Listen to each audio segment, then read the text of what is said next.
बिस्मिल्लाहिर्रहमानिर्रहीम। अस्सलाम वालेकुम स्टूडेंट्स। आज हमारा टॉपिक है boric acids.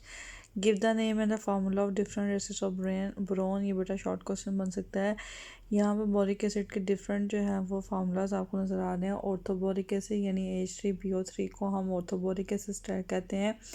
मेटाबोरिक acid HBO2, टेट्राबोरिक H2B4O7 और पायरोबोरिक एच हमारे पास होता है 6B4NO9। मेटाबोरिक एसिड की जब हम हाइड्रेशन करते हैं तो बोरिक एसिड में, टेट्राबोरिक एसिड की जब हम हाइड्रेशन करते हैं तो देन में हमारे पास क्या बनता है, बोरिक एसिड, जिसे हम ऑर्थोबोरिक एसिड कहते हैं। ये मोस्ट इम्पॉर्टेंट जो है वो इंडस्ट्रियल यूज़ में आता है एसिड, ठीक है। इसलिए हम बोरिक एसिड का मुतालिया ज़्यादा करते हैं। ये क्रिस्टलाइन जो है वो आपके पास सब्सटेंस है जिसकी according to crystalline solid shape होती है ट्राइक्लिनिक, जो आपने फर्स्ट में पढ़ा था कि 3 फेसेस जो हैं वो इसमें से अनइक्वल होती हैं और एंगल भी क्या होता है, एंगल अनइक्वल। स्पेडली यानी ज़्यादा सॉल्युबल नहीं होते इन कोल्ड वाटर, लेकिन हाई टेम्परेचर पर इनकी सॉल्युबिलिटी क्या होती है, ज़्यादा। इट्स भी टेम्परेचर के साइज़ की सॉल्युबिलिटी क्या करती है, वेरी करती है। सेकेंड है बेटा, how is boric acid prepare in laboratory, short question from क्लोमिनाइड। जैसे हमने बेटा कल क्लोमिनाइड से बोरिक एसिड बनाया था, आज हम क्या बनाएंगे, बोरिक एसिड।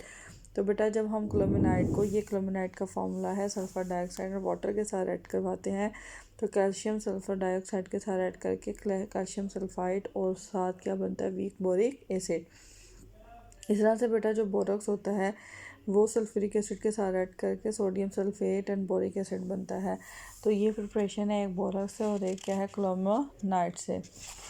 नेक्स्ट बेटा आपके पास है properties of the boric acid and how boric acid reacts with the sodium hydroxide ethyl alcohol. ये बड़ा इंपॉर्टेंट शॉर्ट क्वेश्चन है कि how does orthoboric acid reacts with the sodium hydroxide and ethyl alcohol. तो सबसे पहले boric acid की properties को देखते हैं कि वाइट लस्टर्स का मतलब होता है जो शाइनिंग सरफेस रखते होते हैं, उनको कहते हैं क्रिस्टलाइन सॉलिड है जिसका टच क्या होता है, सोपी, जैसे सोप लाइक जो है वो सॉफ्टनेस होती है सोप के अंदर, इस तरह से बोरिक एसिड के अंदर भी सॉफ्टनेस होती है।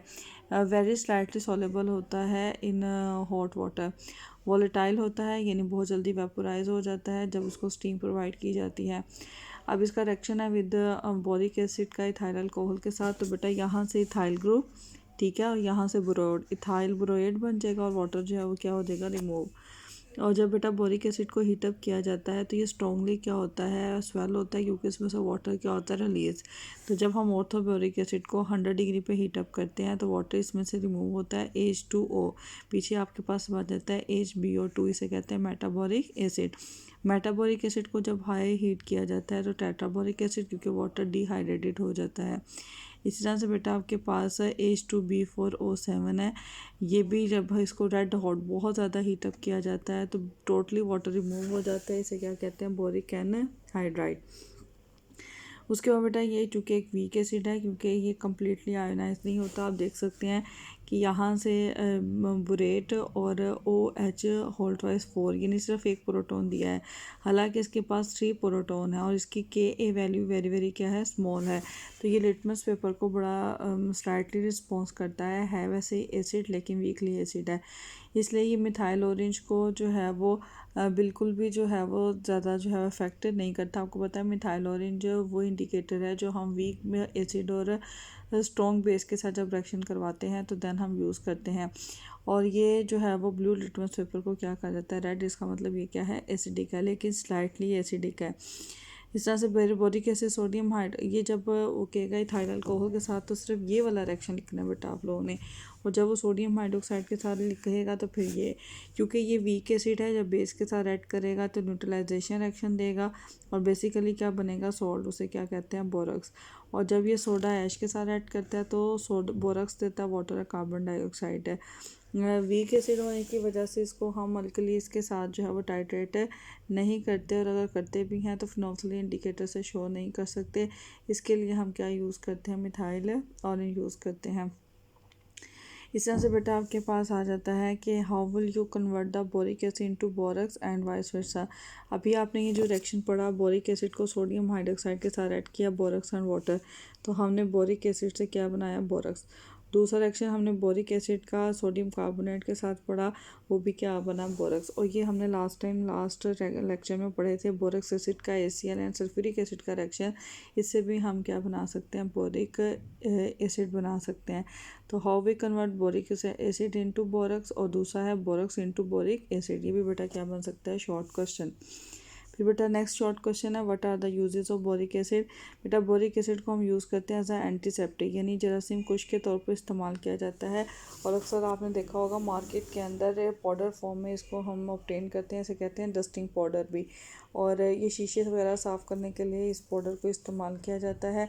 इसके अलावा बोरिक जो है वो ऑन्टिमेंट है। ऑन्टिमेंट का मतलब क्या होता है कि आपके पास किसी भी चीज़ को जो है वो जरासीम से पाक करने के लिए हम इसको क्या करते हैं, इस्तेमाल करते हैं।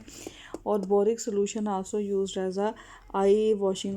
जब हम किसी भी आई स्पेशलिस्ट के पास जाते हैं तो बेटा वो सबसे पहले एक ड्रॉप्स डालता है, फिर वो कहता है उसको नज़र को चेक करेंगे, वो डस्ट पार्टिकल्स को रिमूव करने के लिए होता है, उसे कहते हैं आई वॉश। उसके अंदर भी बोरिक एसिड को इस्तेमाल किया जाता है। इसके अलावा बेटा जो हमारे पास मिट्टी के बर्तन होते हैं उसके बाहर आप देखते हैं कि एक ख़ास किस्म की जो है वो ग्लेज़ होती है, मतलब रोशनी होती है, उसे क्या कहते हैं, बोरेट ग्लेज़। उसके लिए भी इस्तेमाल किया जाता है। और जो कैंडल होती हैं उसके अंदर जो धागा लगाया जाता है उसकी स्टिफनेस के लिए, यानी स्टिफनिंग ऑफ विक्स के लिए, यानी उसके अंदर जो थ्रेड लगाया जाता है उसको बिल्कुल स्टैंड अप रखने के लिए हम इस्तेमाल करते हैं बोरिक एसिड को। इसके अलावा बेटा कैरम बोर्ड के अंदर भी हम इसको इस्तेमाल करते हैं। कैरम बोर्ड में जब आप पाउडर डालते हैं तो आप देखते हैं स्लिपरी सा हो जाता है, वो सॉफ्टनेस आ जाती है, और फिर वो जो आपके वो जो होती हैं टुकड़ियाँ, उसका मूवमेंट क्या होती है, इसलिए होती है, तो वहाँ पे बोरिक एसिड इस्तेमाल किया जाता है। तो यूजेस क्या है, इंपॉर्टेंट शॉर्ट क्वेश्चन। उसके बाद बेटा एलुमिनियम है। एलुमिनियम में सबसे पहला शॉर्ट क्वेश्चन कि why is aluminium not found as a free element. क्योंकि बेटा एलुमिनियम मैंने आपको लास्ट टाइम भी कुरैया वाले टॉपिक में पढ़ाया था कि इसकी बहुत जल्दी ऑक्सीडेशन होती है, वेरी रिएक्टिव होती है, इसलिए बेटा ये कभी भी फ्रीली फॉर्म में आपको एग्जिस्ट नहीं मिलती, हमेशा कंबाइंड फॉर्म में सॉल्ट्स के फॉर्म में मिलती है। तो बेटा इसके कुछ सॉल्ट्स हैं, उनके केमिकल फार्मूला है।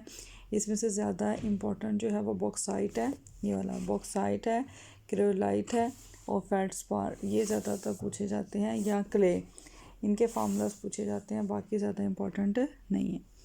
उसके बाद बेटा हमारे पास आ जाता है short question, why aluminium is said to be chromium free.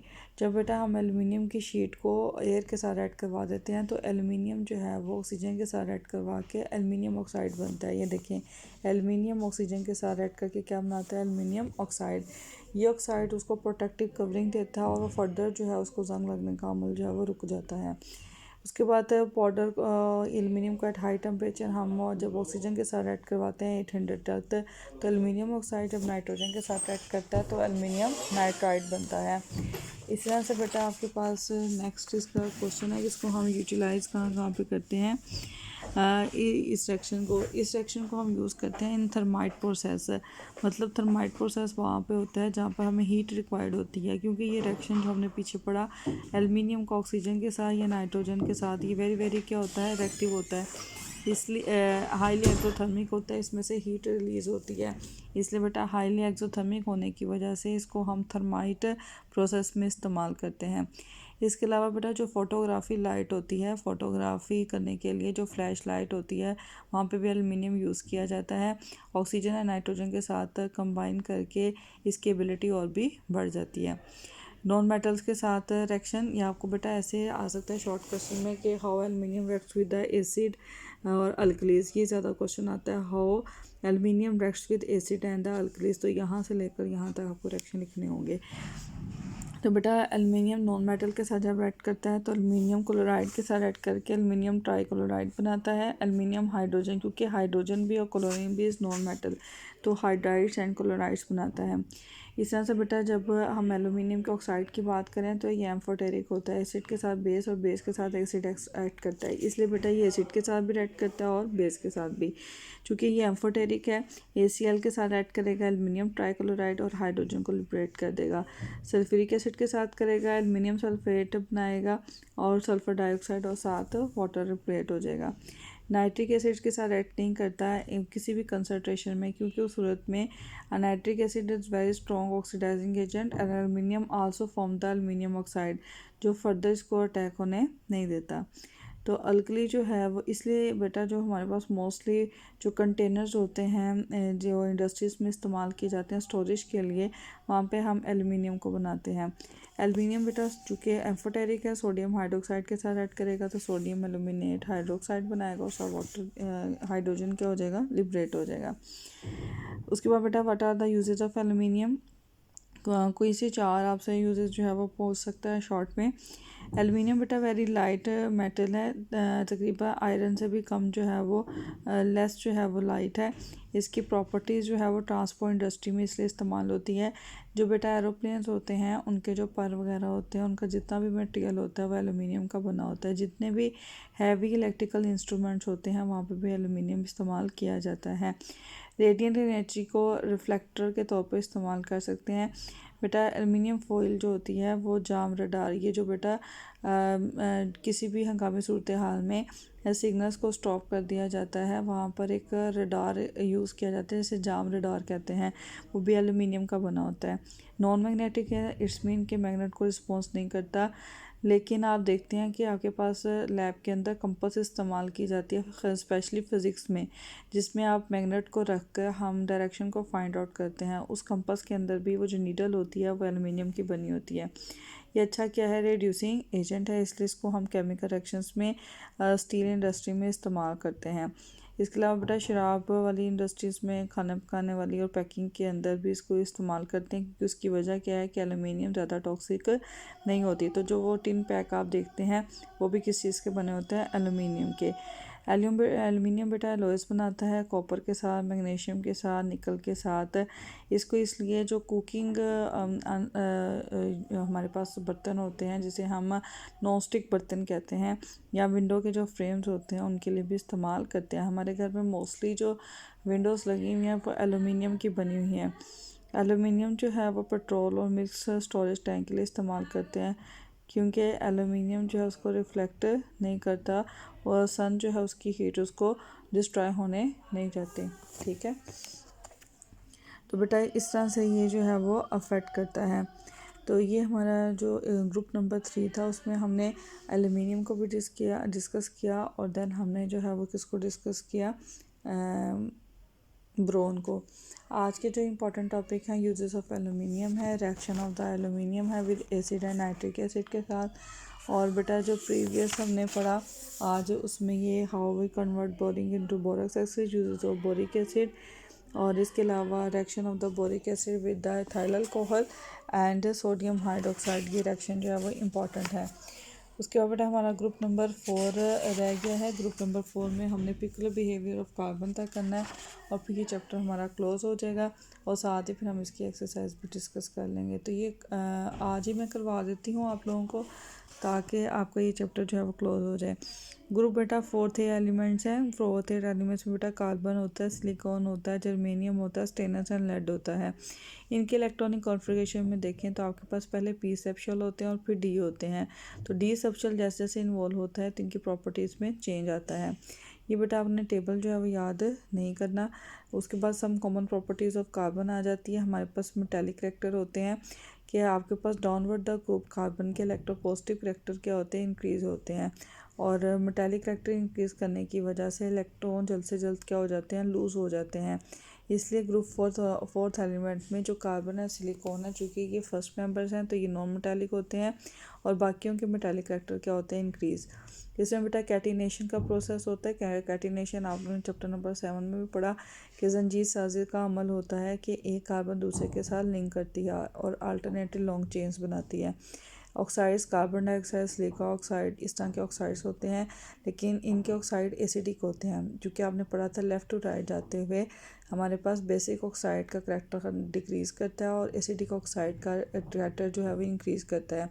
लेकिन बेटा इसके जो लोअर मेंबर हैं, जर्मेनियम है, टिन है, या आपके पास लेड है, बेटा ये सारे क्या होते हैं, एम्फोटेरिक, और इनकी बॉन्डिंग भी क्या होती है, कोवलेंट। तो आपसे यहाँ से क्वेश्चन पूछा जा सकता है कि write down the common properties of the carbon.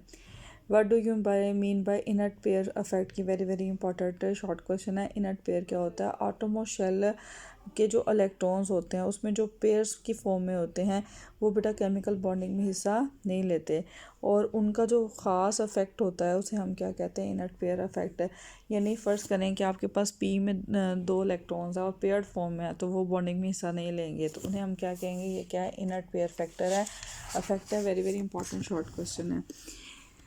अब इसकी एक्सप्लेनेशन ये है कि जैसे अगर आपके पास 4 वैलेंस इलेक्ट्रॉन्स हैं और उसमें 2 जो हैं वो आपके पास क्या हैं? पेयर हैं, तो 3 एलिमेंट्स जो है कार्बन, सिलिकॉन और जर्मेनियम, इनके एटॉम्स में 4 इलेक्ट्रॉन्स होते हैं। टिन और लेड में बेटा 4 और ओनली जो है हमारे पास स्टेनलेस एंड लेड में जो है वो 1 इलेक्ट्रॉन अवेलेबल होता है बॉन्डिंग में।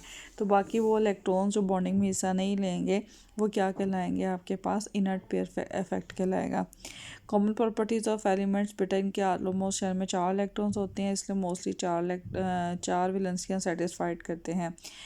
हाइड्राइड्स बनाते हैं क्लोराइड्स के साथ क्योंकि इलेक्ट्रोपॉजिटिव होते हैं। हैलाइड्स बनाते हैं और ऑक्साइड्स में डाइऑक्साइड्स बनाते हैं, lead dioxide, silica oxide, carbon dioxide. Occurrence of carbon में देखें तो अक्रस जो है वो एलोट्रॉपिक फॉर्म में एग्जिस्ट करती है, mostly crystalline and amorphous. Crystalline का मतलब होता है स्पेसिफिक शेप के साथ, एमोर्फस का मतलब होता है शेपलेस। तो ग्रेफाइट डायमंड जो है वो क्रिस्टलाइन प्रॉपर शेप में आपको मिलती हैं, बट एमोर्फस में किसी भी किस्म की कोई शेप जो है वो नहीं होती, जिसमें चारकोल, कोल, कोक और गैस कार्बन आ जाती हैं। इससे बेटा आपने कार्बन के मिनरल्स और उसके फार्मूलास याद करने हैं। इंपॉर्टेंट क्या है? Short question. और सिलिकॉन का भी इंपॉर्टेंट क्या है? Short question. 25% अर्थ क्रस्ट में ज़्यादातर जो है वो कार्बन है, सिलिकॉन है, इनकी एक्सिस्टेंस ज़्यादा है और ये सिलिकेट्स बनाते हैं। क्वार्ट्ज, जैसे आपने सुना होगा कि एक चीज़ क्वार्ट्ज की बनी हुई है, यानी वो ग्लास जो सिलिका से मिलकर बने होते हैं और हार्ड स्ट्रक्चर देते हैं, उन्हें हम क्या बोलते हैं? क्वार्ट्ज बोलते हैं। तो सैंड जो है वो डेफिनेटली सिलिका ऑक्साइड है, इसे हम सिलिका कहते हैं। और हाइड्रेटिव वैरायटी ऑफ क्रोड्स जिसमें वाटर शामिल होता है उसको हम ओपाल का नाम देते हैं। Peculiar behaviour, why carbon shows the peculiar behaviour. Carbon and silicon non metals हैं, बाकी तमाम ग्रुप मेंबर्स क्या हैं? मेटल्स हैं। और कैटिनेशन सेल्फ लिंकेज की प्रॉपर्टी सिर्फ सिलिकॉन एंड कार्बन शो करता है, अदर मेंबर्स ये शो नहीं करते। तो बेटा ये टॉपिक आपके जो है वो सिलेबस में शामिल थे। बाकी इसमें से जो है वो एक्सरसाइज के कुछ क्वेश्चन है वो हम कल डिस्कस करेंगे। ओके बेटा, अल्लाह।